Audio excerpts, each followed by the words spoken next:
학생들 방학 기간인데 요즘 학생들은 뭐 학원 다니고 이러려고 방학도 방학답게 못 보낸다고 합니다. 자, 그런데 우리 학생들하고 완전히 다른 풍경을 가진 프랑스의 교육에 대해서 오늘 공부 좀 하겠습니다. 프랑스에서 지금 아이를 키우고 계신 재불 작가 목수정 작가께서 이번에 칼리의 프랑스 학교 이야기 이런 제목의 책을 내셨어요. 오늘 스튜디오에 직접 초대해서 이야기 좀 듣겠습니다. 목수정 작가 어서 오십시오. 네, 안녕하세요. 칼리가 지금 몇 살이에요? 만 13살. 우리나라 나이로는 14살 정도 되겠네요. 그럼 중학생? 중학교 2학년. 네. 이제 9월이 되면 3학년이 됩니다. 칼리는 뭐 프랑스에서 태어났나요? 태어나긴 프랑스에서 태어났는데요. 8개월 때 한국에 와서 한국에서 3년 정도 어린이집을 다녔습니다. 네. 그러면 유치원부터 예, 유치원부터 중학교 예, 계속 그렇죠. 그 프랑스 이후로는 프랑스. 학교를 지금 다니고 있는 거네요. 그렇습니다. 네. 행복해 합니까? 프랑스 학교? 그런 것 같아요. 별 불만 없더라고요. 이번에 펴내신 책 제가 좀 이렇게 훑어봤는데 네. 우리나라와 달리 프랑스 학교에는 우선 없는 게 너무너무 많네요. 네. 입학식 졸업식도 없다면서요? 네, 입학식 졸업식도 없고. 조회도 없고 조회도 없고. 그리고 번호가 없어요. 번호가 없고 예, 예. 성적표도 없어요? 성적표는 있습니다만 등수가 없습니다. 등수가 없어요? 네, 고등학교에도 없어요? 없습니다. 초, 중, 고 다? 다. 네. 어, 그러니까 아이가 경쟁을 하더라도 자기 자신, 그러니까 어제 자신과 네. 오늘의 자신이 경쟁을 할 수는 있는데 예. 옆에 있는 애들하고 경쟁을 한다는 마음은 별로 없더라고요. 이를테면 성적표가 이렇게 나옵니다. 1학기 때는 몇 점이었는데 2학기 때 몇 점이고 3학기 때 몇 점이다. 학기가 3개거든요. 그래프가 이렇게 나오는데 본인의 에볼루션을 보여줘요. 이 반에서 몇 등이다. 네. 제일 잘하는 애는 누구고 제일 못하는 애는 누구다. 이런 거를 가르쳐주지 않습니다. 참고서도 없다면서요? 참고서 있습니다. 있어요.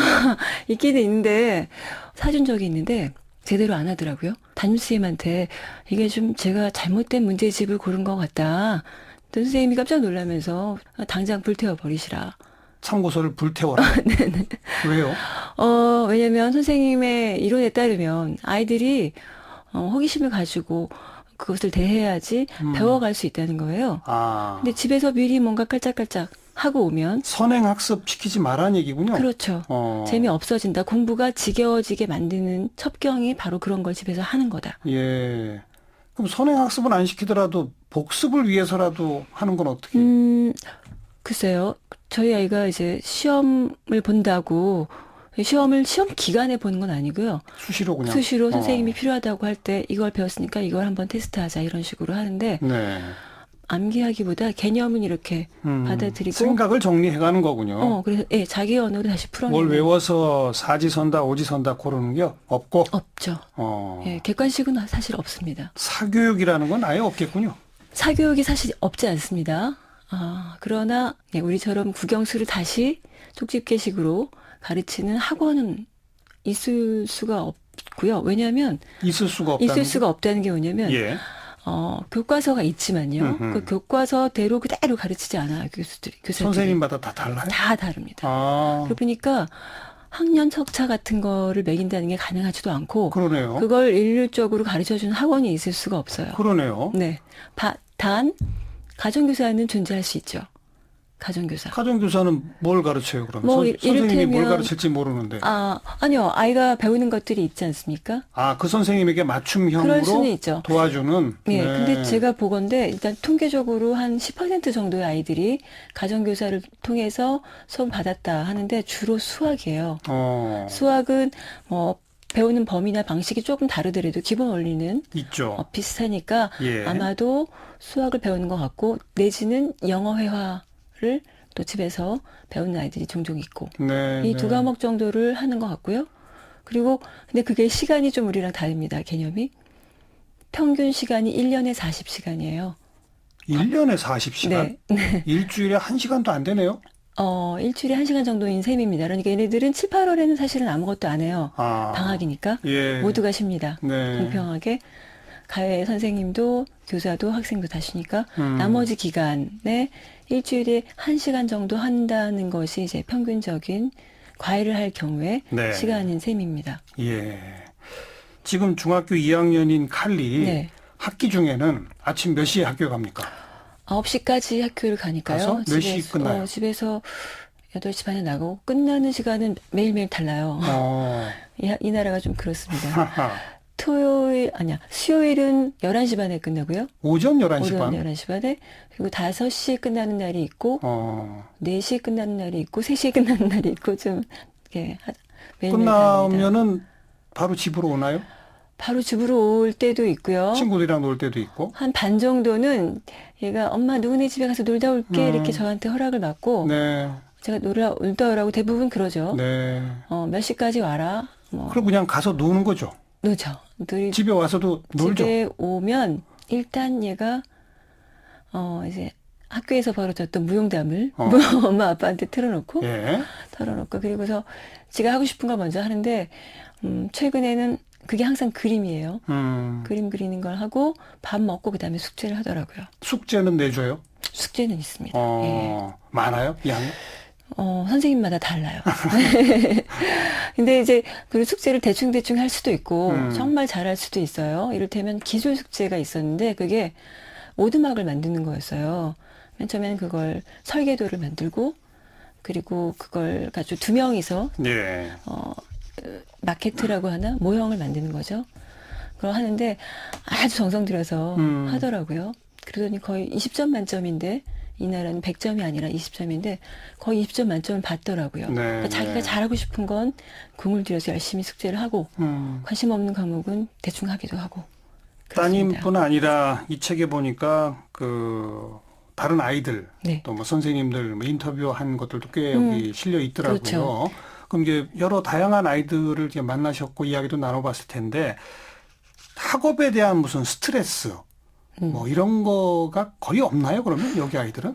제가 보기엔 그런 것 같아요. 없어요? 제가 이제 중학교까지 아이를 키웠으니까 여태까지 보아온 바로는 초중까지는 없었거든요. 근데 고등학교 가면 달라질 수 있지 않습니까? 네네.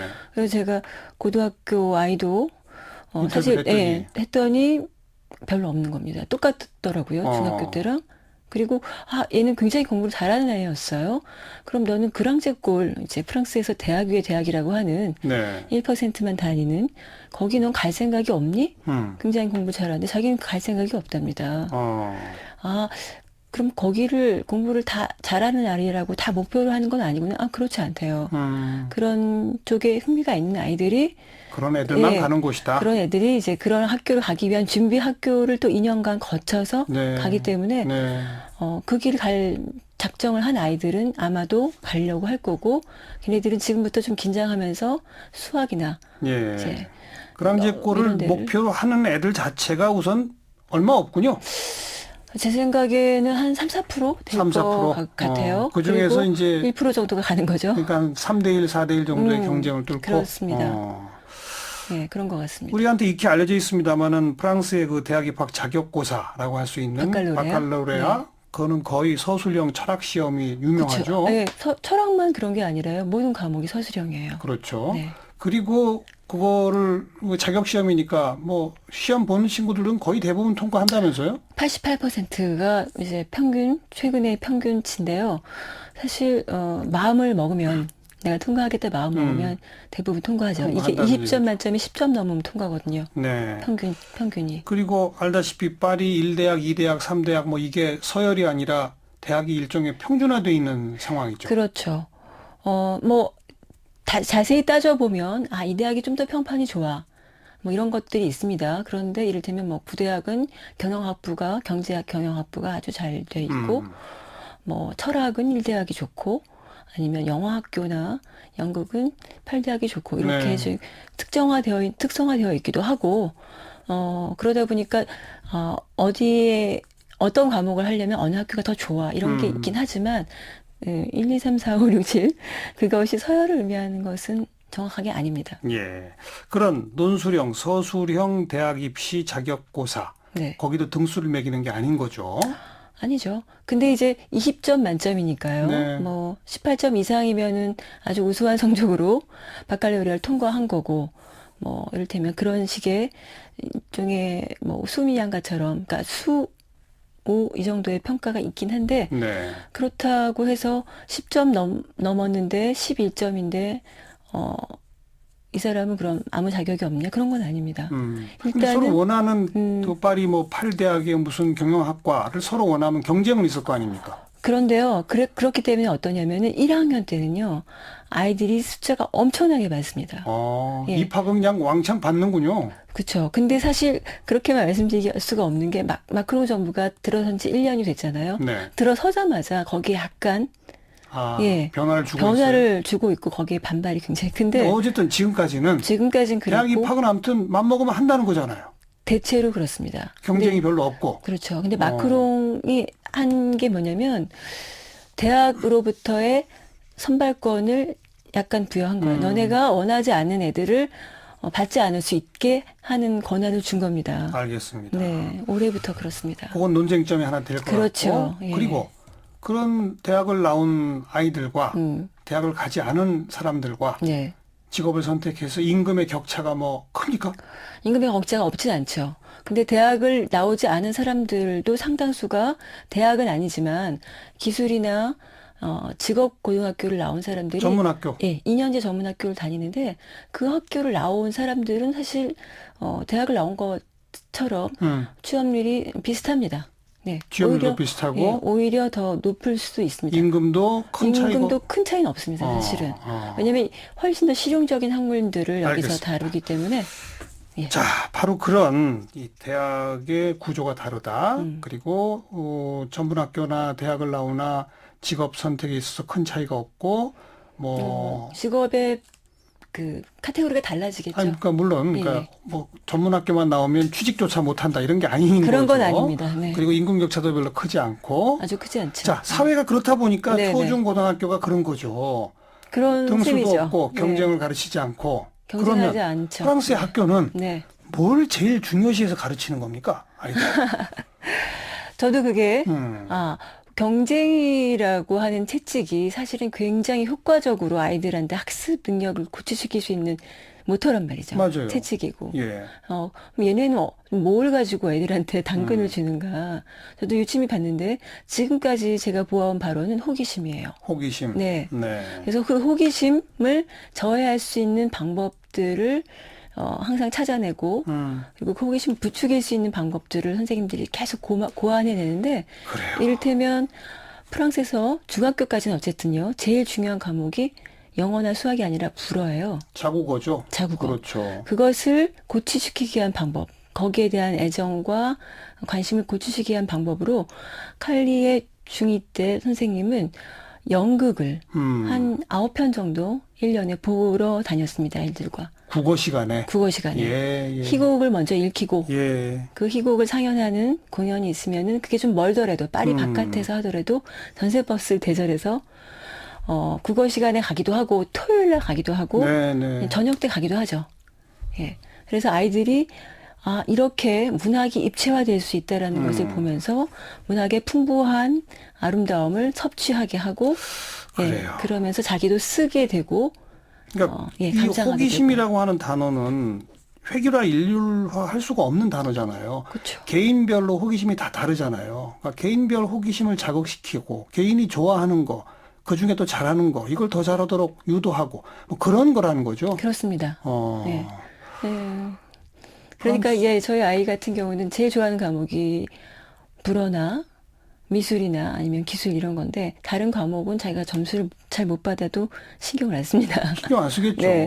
근데 자기가 좋아하는 과목에서 선생님이 평가를 낮게 했다 그러면 따지고 예, 예. 다시 해오겠다 하고 예, 다시 예. 할 또 기회를 줍니다. 예. 다시 해서 정말 좋은 점수를 받도록 스스로 노력하는 걸 그래서 제가 아이들이 봤죠. 각자가 좋아하는 걸 열심히 하는 아이로 키우는 교육.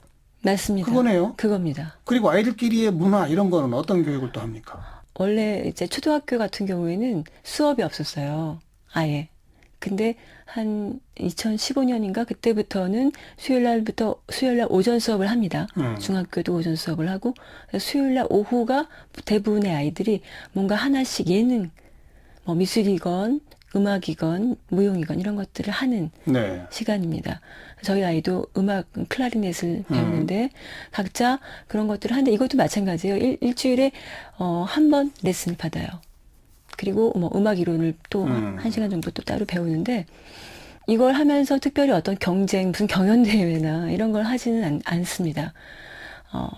그러다 보니까 이것 때문에 아이들이 스트레스를 받는 일은 별로 없었고, 예. 오히려 그걸 배우는 아이들끼리 자기네들끼리 챔버, 네, 조그만한 악단을 협업이 되는 거죠. 네, 그게. 만들어서 합주를 하는 거고. 예, 만들어서 축제, 뭐 음악의 축제 때 마을 어귀에서 공연을 한다거나 이런 프로젝트들을 스스로 만들더라고요. 네, 아이들끼리. 네. 시간이 좀 많으니까 아무래도 상대적으로. 알겠습니다. 네. 프랑스의 학교라는 곳은 아이들이 각자가 호기심을 갖고 좋아하는 것을 더 찾을 수 있게 도와주는. 그것을 열심히 하도록 이끌어주는 네. 그런 곳이고 경쟁이 없고 자기 경쟁이 있고 자기 만족이 있을 뿐이죠. 그렇습니다. 동시에 어울려 사는 시민 윤리 교육에 있어서는 엄격하게 하고. 엄격하게. 네. 우리도 그런 학교 만들 수 있을까요? 그럼요. 얼마든지 우리는 그걸 찾고 있고 네. 원하고 있으니 그 길로 갈 수 있을 거라고 생각합니다. 오늘은 그저 약간 꿈 같아 보이는 프랑스 학교 이야기 들었습니다. 목수정 작가였어요. 고맙습니다. 고맙습니다.